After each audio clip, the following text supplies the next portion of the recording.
Welcome, hobby enthusiasts. I am Benne, here at Minimal Tabletop, and today I would like to show you how to paint this Drukhari Clayworks within minutes instead of hours, only making use of very simple painting techniques, so that you don't have to turn up with grey plastic for your next game. So, let's get started. First I prime the model black. Any black primer spray is suitable for this. Then I spray with dark red primer from above onto the Clayworks in the direction where the light might hit it and leave out the shady areas. This creates a natural light-shadow contrast with very little effort. In the next step, this contrast is emphasized again. To achieve this quickly and as easily as possible, I use a technique that hobby veterans should already be very familiar with: dry brushing. For newcomers, however, I would like to explain that again. With dry brushing, you use a dry and old bristle brush, as this technique is not really good for the brush, and take a small amount of color with it. After that, you spread out most of the paint on the kitchen towel so that the brush only holds very little paint. Now I can use the brush to spread the paint fairly generously with wiping movements. Since there is only very little paint in the brush, which therefore cannot flow smoothly, the color pigments stick to bumps and edges and thus create a great effect in a very uncomplicated manner. Dry brushing has also another advantage as fast painting technique: the paint dries quickly. In this way, multiple layers and a high level of color complexity can be built up with very little effort, which looks as if much more painstaking brush strokes were necessary. In the next steps, I will apply the different base colors to work out the detail elements. These include fabrics, horns, crystals, metals, and ornaments. I start with the fabrics and horns. Because the color is quite light compared to the armor, I apply several thin layers so that it becomes opaque and strong.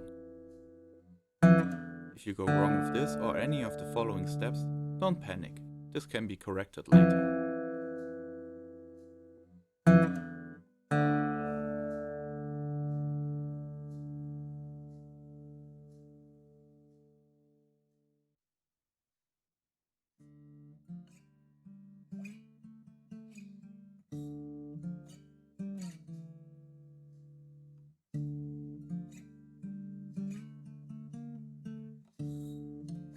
Up next, I highlight the metal elements. I apply the metal paint a little thicker compared to the previous step because it covers pretty well. I only paint the back of the swords and the handles from both sides, as I have something else in mind for the blades.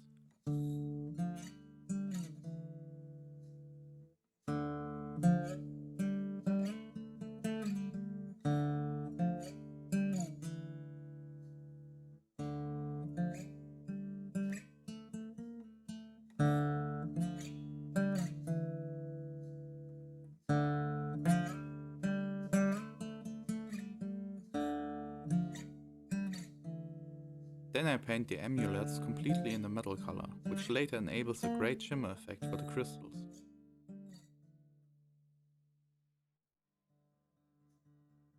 Finally, I pick out all the details that I would like to have in metal.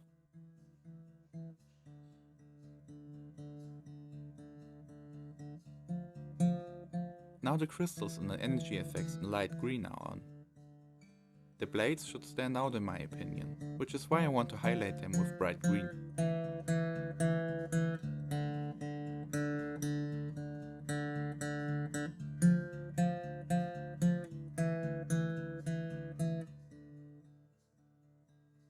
The shimmer effect on the crystals is created by the thin layer of paint through which metal paint can shine through.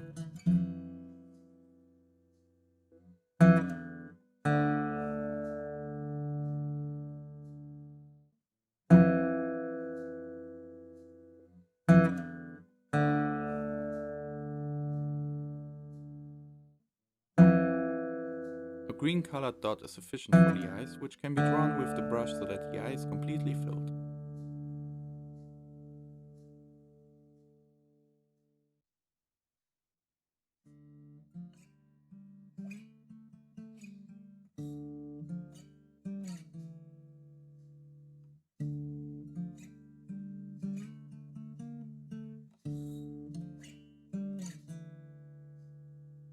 For the ornamentation and a few details on the armor and swords, I chose a light gold that was rather cool in color, as a further contrast to the dominant red of the armor.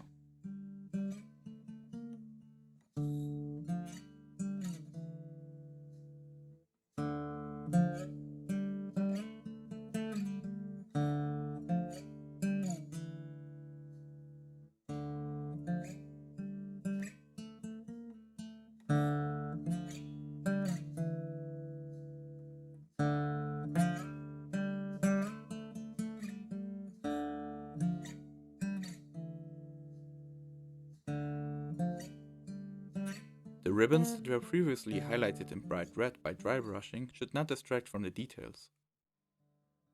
That's why I paint them in dark brown in this step.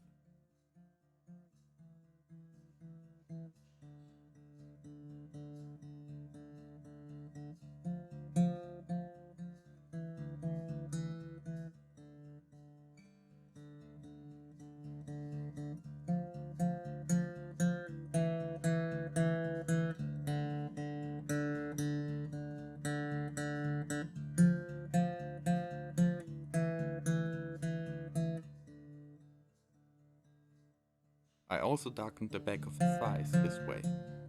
Errors can also be fixed in this step. The dark areas of the armor can be touched up with a thin layer of dark brown, the light areas with red.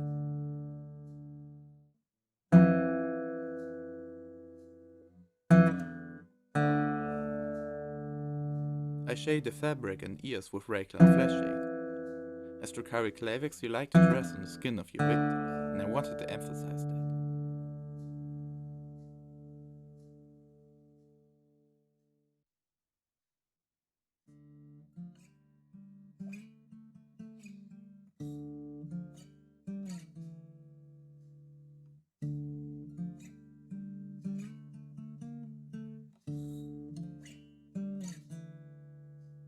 And this brings us to my favorite step in every quick painting process, inking with Argrox Earthshade, or as it's often called, liquid talent.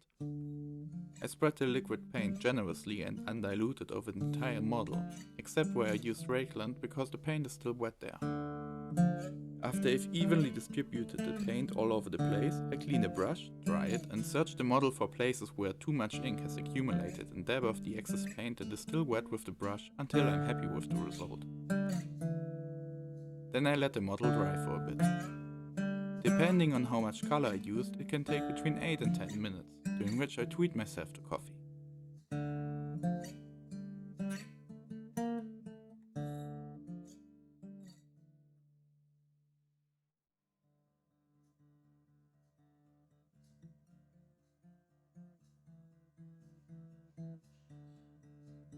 When the Klavex is dry, I highlight a few small gold details that I would like to have a little more shiny, such as the earring.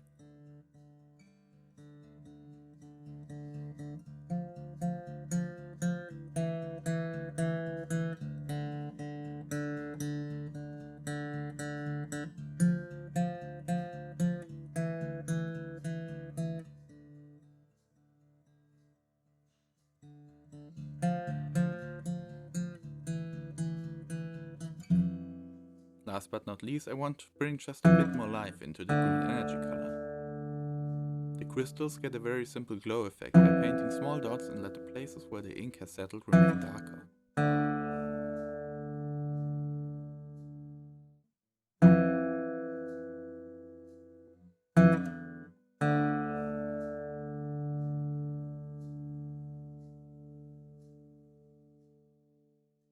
The blades get a thin line on the edge.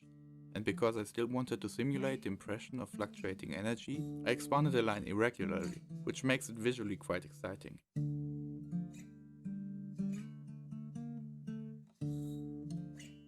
For evil sparkling eyes, I have carefully set 1 point per eye.